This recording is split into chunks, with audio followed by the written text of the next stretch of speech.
Alright guys, here's a startup of my living room air conditioner.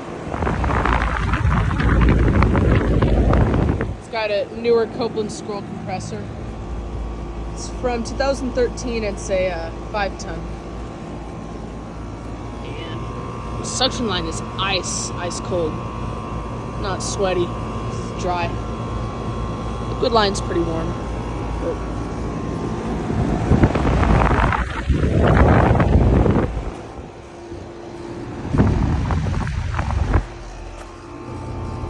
Not as cold as the living room unit, but still working.